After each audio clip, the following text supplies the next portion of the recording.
risque d'averses localisées. Les maximales seront compris entre 14 et 20 degrés. C'est la fin de ce flash. Merci de nous suivre. Très belle matinée.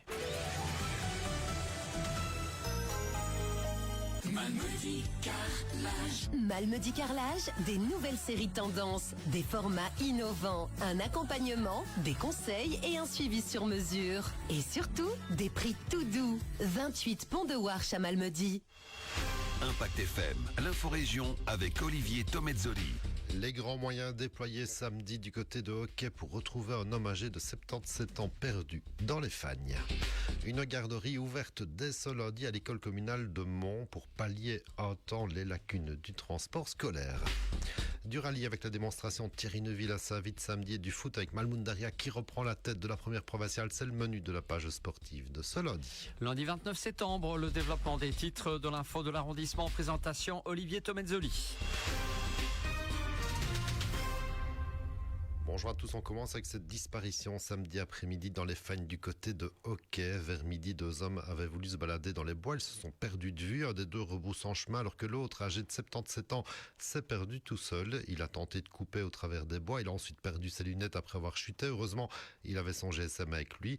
L'alerte a été lancée vers 15h. Le dispositif de recherche des personnes disparues a été enclenché par la zone de police avec hélicoptère de la police fédérale, agent du DNF, 2 chiens pisteurs. Difficulté supplémentaire, le disparu et son compagnon de balade s'exprimaient difficilement en français. Finalement, peu avant 21h, l'homme âgé a pu être localisé le long de l'autoroute à hauteur de Cronchamp. Il ne souffrait que de quelques écorchures. Moralité, ne jamais quitter les sentiers balisés dans les Fagnes et ailleurs, et aussi télécharger l'application 112 qui permet de vous localiser précisément. Et on reste dans la région avec la bonne nouvelle pour les parents de l'école communale de Mont, puisqu'à partir de ce lundi, une garderie sera organisée pour les petits bouts. Plus besoin pour les parents de conduire leurs enfants à aux frais pour la garderie, d'autant plus que le bus scolaire ne pouvait pas ramener tous les enfants à Mont. Absurdité des nouvelles directives pour les transports scolaires depuis la rentrée, en attendant encore que les politiques se décident à adapter la réalité des zones rurales avec les décisions prises dans les bureaux à Namur. En attendant toujours tant à Pont qu'à Mont, donc, de nouvelles garderies évitent de gros tracas pour les parents qui ont décidé de continuer à bosser. Du côté de Stavelot, on reparle encore, comme on l'a fait régulièrement depuis une bonne quinzaine d'années maintenant, de la fameuse salle culturelle qui doit être construite dans une des ailes de l'abbaye. On n'y croyait plus, mais le conseil communal a voté fin de la semaine dernière la demande de subside auprès de la Fédération Wallonie-Bruxelles. On parle d'une salle modulable pouvant accueillir entre 230 et 340 spectateurs avec une brasserie au rez-de-chaussée, une salle d'exposition, un foyer, des loges, etc. Budget estimé près de 5 millions d'euros, dont une grosse partie, au moins 3 millions selon les subsides, à charge de la ville. Le chantier ne devrait pas débuter avant l'automne 2026. On aura encore le temps d'en reparler. On passe au sport. Rallye Thierry Neuville en démonstration ce samedi sur les 12 spéciales de liste Belgian Rally qu'il a toutes remportées pour terminer avec 4 minutes 30 d'avance sur Cédric Chorat, le vainqueur déclaré en BRC à Saint-Vite.